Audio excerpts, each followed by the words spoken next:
오늘은 누가복음 9장 1절에서 6절의 말씀을 통해 보냄받은 제자들이라는 제목으로 함께 은혜를 나누고자 합니다. 새해를 시작하고 첫 번째 새벽 기도회로 모인 성도님들을 주님 안에서 축복하고 사랑합니다. 올 한 해에도 하나님께서 주시는 평안과 위로가 가득 넘치며 모든 기도의 제목들이 응답받으며 또한 맡겨져 있는 귀한 직분을 충성스럽게 감당하는 우리 모두가 되어지기를 주님의 이름으로 축원합니다.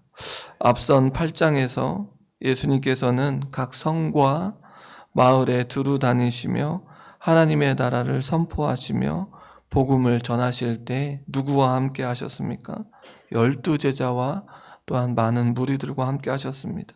누가복음 8장 1절의 말씀에 보면 하나님의 나라를 선포하시며 그 복음을 전하실 때 누구와 함께 하셨습니까? 12제자가 함께 하였다라고 기록하고 있습니다. 8장의 내용을 잠깐 다시 한번 살펴보면 무엇의 주제를 근거하고 있냐면 하나님의 나라라고 하는 근거를 주제로 하고 있습니다. 그리하여 씨 뿌리는 비유와 등불 비유를 통하여 하나님의 나라의 비밀을 감춰진 그 비밀을 가르쳐 주셨고 예수 그리스도의 오심으로 인하여 이 하나님의 나라가 그 빛에 온 땅에 드러났음을 말해주고 있습니다. 풍랑의 사건을 통하여 그 빛으로 오신 그 예수 그리스도가 누구인지 또한 믿지 못하고 있는 제자들에게 온전한 믿음에 대해서 가르쳐 주셨습니다. 또한 귀신 들린 사람을 고쳐주셨고 또한 그 고쳐주심에 인하여 전인적으로 그의 모든 삶이 회복되어지는 것을 말하고 있습니다. 예수 그리스도를 통하여 예수 그리스도를 만나는 자들에게 무엇이 주어지는가? 인격적이고 전인적인 회복이 이루어진다는 것입니다. 예수 그리스도를 믿음으로 고백하며 살아가는 자들에게는 그저 그냥 한 가지만 회복되어지는 것이 아니라 모든 것이 회복되어지는 놀라운 은혜가 주어진다는 것을 우리는 귀신 들린 자의 모습을 통하여 발견하게 되어지는 것입니다. 혈루증 여인은 어떻습니까? 그 누구도 가까이 하지 않으려 하는 소외되고 낮고 천한 자들에게 구원을 베풀어 주시기 위해 예수님께서 오셨다는 사실을 가르쳐 주고 있고, 죽은 소녀를 일으킨 기적을 통하여 창조주이시고 구속주이시며 심판주이신 예수님께서 신적인 능력과 권위를 보여주심으로 하나님의 절대적인 능력에 대한 신뢰를 가르쳐 주고 있다는 것입니다. 8장에 들어와서 하나님의 나라가 임하여졌고 그 하나님의 나라를 이루어가기 위하여 누가 오셨는가? 예수 그리스도께서 오셨고 예수 그리스도께서 오심으로 말미암아 모든 자들이 회복되어진다는 사실을 가르쳐주고 있다는 것입니다. 그러기에 이 시간 이곳에 올라온 주의 백성들 역시 예수 그리스도로부터 통하여 우리의 모든 것들이 회복되어진다는 사실을 기억해야 한다는 것입니다. 성도님 여러분, 8장의 주된 내용이 예수님이 이 땅에 오셔서 자신이 누구인지를 드러내며 그 일들을 제자들에게 말씀해 주시고 보여주시면서 하나님의 나라의 일꾼으로 양육하고 있음을 말해주고 있습니다. 예수님께서는 제자들을 부르실 때부터 양육과 파송을 염두에 두고 계십니다. 지금 예수님의 공생의 3년의 가운데 약 2년에 지나는 세월 동안 제자들을 가르치시고 양육하고 계십니다. 예수님의 곁에 누가 있습니까? 바로 제자들이 있다는 것입니다. 성도님 여러분, 여러분의 인생 가운데 옆에 누가 계십니까? 바로 예수님이 계셔야 합니다. 그리고 예수님께서 제자들에게 맡기셨던 그 일들을 우리 역시 감당해야 합니다. 왜냐하면 우리 역시 하나님의 자녀로 하나님의 또한 제자로 부름받았기 때문입니다. 그러기에 우리 역시 제자들처럼 말씀과 기도로 훈련받아야 한다는 것입니다. 그리고 이제 우리 역시 제자들처럼 세상 가운데 보냄을 받아야 합니다. 예수님이 우리의 구원자임을 선포하는 복된 삶으로 나아가야 합니다. 오늘도 세상 가운데 보냄받은 제자들에게 어떠한 일이 일어나고 있는지, 또한 놀라운 그 은혜가 주어져 있는데 그 은혜들을 살펴보면서 그 은혜가 우리에게도 주어져 있고 또 우리에게도 그런 기대와 소망이 있다는 것을 발견해야 한다는 것입니다. 그리하여 우리에게 주어져 있는 하루하루가 얼마나 귀하고 복된 날인지를 우리도 깨달아야 한다는 것입니다. 8장 1절에서 제자들과 함께 하셨던 예수님께서 9장에 들어와 그들을 불러 모으십니다. 그리고 예수님께서는 제자들에게 무엇을 허락해 주십니까? 9장 1절의 말씀에 보니 모든 귀신을 제어하며 병을 고치는 능력과 권위를 주셨다고 기록하고 있습니다. 예수님께서는 제자들에게 능력과 권위를 주십니다. 저자인 누가는 능력과 권위에 있어서 예수님의 사역을 가리킬 때 사용된 단어들입니다. 누가는 능력에 관하여 예수님께서 베푸신 신적인 능력을 표현할 때 사용했던 것입니다. 누가복음 5장 17절의 말씀에 보니 예수께서 이르시되 내게 손을 댄 자가 있도다. 이는 내게서 능력이 나간 줄 알미로라. 혈루증 앓는 여자가 예수님의 옷가에 손을 대었을 때에 고침을 받았습니다. 그때의 신적인 능력이 나갔음을 예수님께서 제자들에게 말씀하고 계십니다. 또한 권위는 그 뜻과 명령에 필히 복종해야 한다라고 하는 절대 권력을 뜻하고 있습니다. 그렇다면 이렇게 예수님께서 보여주셨던 권위와 또한 능력, 신적인 능력과 권위를 제자들에게 주신 이유는 무엇입니까? 예수님께서는 제자들에게 자신과 함께 할 때 가능한 역사, 권능과 권위를 통하여 무엇을 보여주고자 하시는 것입니까? 하나님의 나라를 확실히 보여주고자 하셨던 것입니다. 마가복음 16장 20절의 말씀에 보면 제자들이 나가 두루 전파할새 주께서 함께 하사 그 따르는 표적으로 말씀을 확실히 증언했다고 기록하고 있습니다. 마가 역시 예수님께서 함께 하심으로 인하여 제자들에게 능력을 부여한 것을 자신의 복음서를 마무리하면서 밝혀주며 약속하고 있습니다. 예수님께서는 제자들과 함께 하심으로 그들에게 친히 가르치시고 보여주셨습니다. 그리하여 예수님께서는 제자들에게 자신의 신적인 능력과 권위를 주신 것은 어떠한 다른 의식을 통하여 주어진 것이 아니라 예수님께서 함께 하시며 실질적으로 보여주시고 가르쳐 주셨습니다. 이러한 능력과 권위를 드러낼 때마다 거짓 선지자들의 능력과 권세하고는 비교할 수 없음을 우리는 말씀을 통해 깨닫지 않습니까? 왜냐하면 그들에게는 신적인 권능과 권위가 주어져 있지 않기 때문에 그렇습니다. 그러기에 그들에게는 열매가 없습니다. 도리어 영혼을 억압하고 불안하게 합니다. 그러나 예수님께서 우리에게 보여주시고 세상 사람들에게 보여주시고 우리에게 보여주신 그 능력과 권위에는 무엇이 나타났습니까?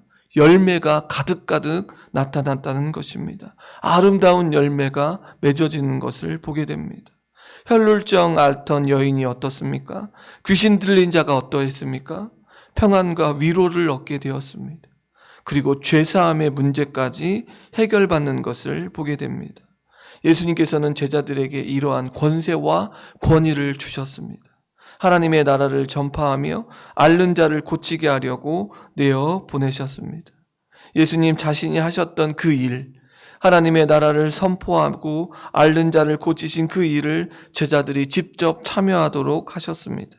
제자들의 사역이 어떻습니까? 예수님께서 하셨던 그 사역을 이어받아 계속되어 진행되어지고 있는 것입니다. 우리 역시 이 일들을 감당해야 한다는 것입니다. 우리 역시 하나님의 제자로 하나님의 백성으로 불러주셨기에 예수님께서 하셨던 그 사역을 이어받아 그 일들을 감당하라고 교회를 세워주셨고 우리를 세워주셨다는 사실을 기억해야 합니다. 그러기에 교회가 해야 되는 일이 무엇입니까? 각자의 하나님의 자녀로 부름받은 우리가 해야 되는 일은 무엇입니까? 바로 복음을 전하는 그 일을 감당해야 한다는 것입니다.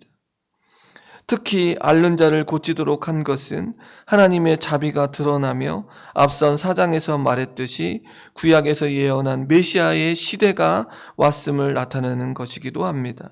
누가복음 4장 18절에서 19절의 말씀해 보니 주의 성령이 내게 임하셨으니 이는 가난한 자에게 복음을 전하게 하시려고 내게 기름을 부으시고 나를 보내사 포로된 자에게 자유를, 눈먼 자에게 다시 보게 함을 전파하며 눌린 자를 자유롭게 하고 주의 은혜의 해를 전파하게 하려 하심이라 하였더라고 기록하고 있습니다. 하나님의 나라가 임하였음을 드러내고 있습니다. 지금 예수님께서는 제자들에게 그 하나님의 나라를 선포할 것을 말해주고 계십니다.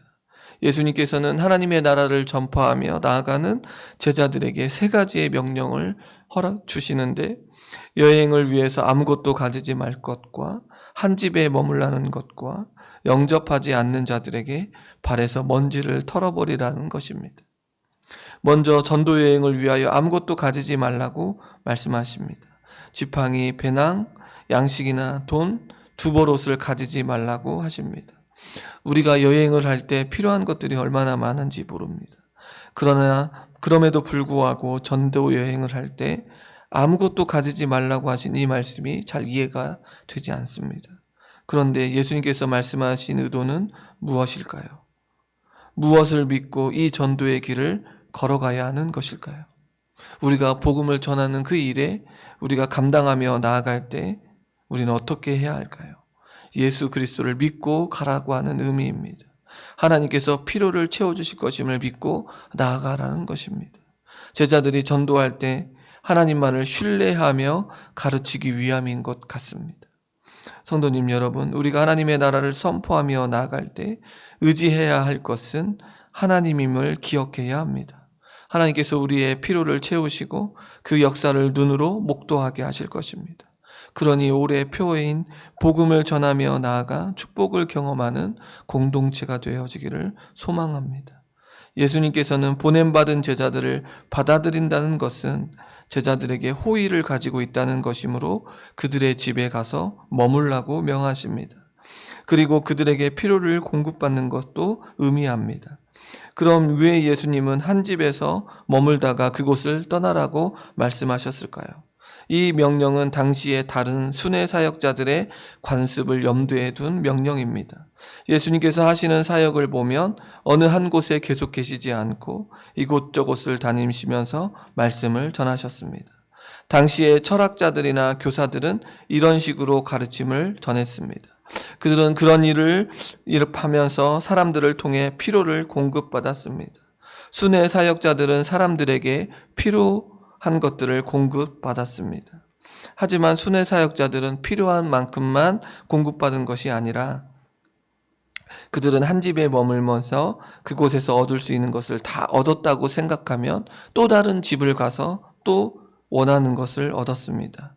그런 식으로 많은 부를 쌓았고 축적했습니다. 또한 머무는 집보다 더 편하고 좋은 집을 찾아다니기도 했습니다. 예수님께서는 제자들에게 순회 사역자들처럼 하지 말라고 하신 것입니다. 즉 가진 것에 만족하며 더 가지려 하지 말고 자신의 배를 불리려 하지 말라고 하십니다. 왜냐하면 그들은 자신의 배를 채우기 위해 감당하는 것이 아니라 하나님의 나라를 전하기 위한 목적을 두고 있는 것을 말해주고 있고 하나님께서 주신 것에 만족할 것을 말하고 있는 것을 보게 됩니다. 마지막으로 예수님께서는 하나님의 나라를 전파하는 제자들을 환영하지 않을 것이며 영접하지 않는 사람도 있음을 말해주고 있습니다. 그러할 때 그 성에서 떠날 때에 발에서 먼지를 털어버리라고 말씀하십니다. 그래서 그들이 받아들이지 않는다는 증거를 삼으라고 하십니다. 5절의 말씀에 보니 누구든지 너희를 영접하지 아니하거든 그 성에서 떠날 때에 너희 발에서 먼지를 털어버려 그들에게 증거를 삼으라고 말하고 있습니다. 발에서 먼지를 털어버리라고 하는 행동은 이방 지역을 방문한 유대인들이 이스라엘 땅을 밟기 전에 발에 먼지를 털어버리는 행동을 가리킵니다. 이방인들의 부정과 구별되는 존재임을 나타내는 행위입니다. 예수님께서 이렇게 하라고 하신 것은 이 성이 하나님 나라와 아무런 관계가 없음을 상징하는 행동입니다. 제자들의 이러한 행동은 이성의 주민들에 대한 경고적 기능을 하는 것뿐만이 아니라 마지막 심판 때에 그들에 대한 심판의 증거가 될 것입니다. 제자들은 하나님의 주권을 인정해야 한다는 것입니다. 제자들은 예수님의 말씀을 따라서 각 마을에 두루 다니면서 곳곳에 복음을 전했습니다. 병도 고치는 일들을 감당했습니다. 성도님 여러분, 예수님께서 제자들에게 함께 하시며 권능과 권위를 주시고 하나님의 나라를 전파하며 앓는 자를 고치는 일을 감당하라고 말씀하십니다. 그리고 그들에게 필요한 모든 것들을 채워주시고 하나님만을 신뢰하며 하나님께서 채워질 것을 기대하며 하나님의 주권을 인정하며 나아가라고 말씀하십니다. 우리의 인생이 이렇습니까? 우리의 인생이 하나님께서 채워주실 것을 기대하고 하나님의 주권을 인정하며 살고 계십니까? 우리가 새해가 시작되어 무엇을 바라보고 있고 어떠한 것들을 누리며 무엇을 채우기 위해 갈망하고 나아가고 계십니까? 예수님이 메시아이심을 선포하며 나아갈 때 평안과 위로가 베풀어지고 귀한 열매가 가득가득 맺어진다는 것을 제자들에게 말씀해 주셨습니다. 성도님 여러분, 제자들에게만 주어져 있는 사역이 아닙니다.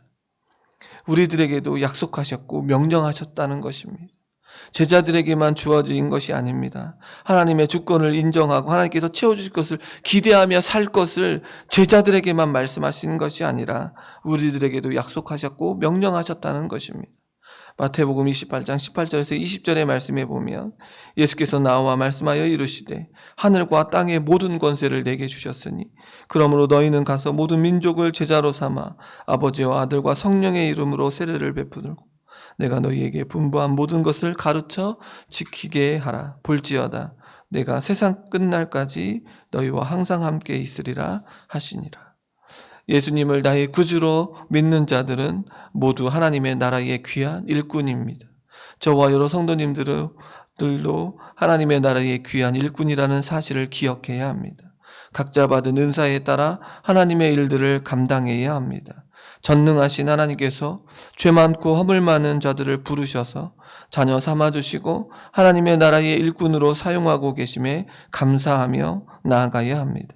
이러한 일들을 감당하면서 누구를 의지해야 합니까? 하나님을 의지해야 합니다. 하나님께서 이 일들을 감당하며 나아갈 때에 부족함들을 채워주시고 필요한 모든 것을 공급해 주신다는 사실을, 그리고 우리와 함께 하시고 그 뜻을 반드시 이루어 주실 것임을 믿음으로 고백해야 한다는 것입니다. 올 한 해 품고 있는 기도의 제목이 무엇입니까? 올 한 해 가지고 있는 하나님 안에 갈망하고 있는 것이 무엇입니까? 이러한 갈망이 있어야 한다는 것입니다. 하나님 안에서 채워지는 놀라운 은혜들을 누리며 복음을 전하며 살아가는 그런 놀라운 은혜가 우리에게 주어져야 한다는 것입니다. 그리하여 주어져 있는 우리의 인생의 모든 것이 하나님께 영광을 돌리는 일에 쓰임받아야 하고 하나님을 드러내야 합니다. 이것이 하나님의 자녀로서 제자로서 가져야 할 태도임을 기억해야 합니다. 하나님의 나라의 복음을 전하는 일은 쉽지 않습니다. 때로는 핍박이 다가오고 세상이 우리를 미워할 것입니다. 그리고 많은 자들에게 비난을 받을 수도 있습니다. 그러나 주님께서 함께 하실 것을 약속해 주셨습니다. 그리고 하나님께 나아가는 자들에게 무엇을 주신다고 말씀하십니까? 상을 베풀어 주신다고 말씀하셨습니다. 이 상이 너무나도 기대가 됩니다. 하나님께서 주시는 상이 얼마나 기대되십니까? 사람이, 환경이 주는 상이 아니라 하나님께서 베풀어 주실 그 기대하는 그 상이 얼마나 기대가 되는지. 그러니 하나님의 일들을 감당하며 감사하며 의지하며 영광을 돌리는 삶을 살아야 합니다. 새 사람이 우리를 채워줄 수 없습니다. 하나님만이 우리와 함께 하시며 우리의 인생을 붙들어 주실 것입니다. 오늘 새해 첫 새벽 시간에 하나님만이 나의 왕이심을 선포하며 하나님의 나라의 귀한 자녀로 불러주심을 감사하며 하나님의 나라를 전하는 일을 감당하겠노라고 다짐하는 복된 이 시간이 되어지기를 주님의 이름으로 소원합니다. 우리의 가정, 우리 교회가 무엇을 전하는 일이요? 하나님의 나라를 전하는 일에 귀하게 쓰임받기를 기도하는 이 새벽의 시간이 되어지기를 주님의 이름으로 축원합니다. 함께 기도하겠습니다.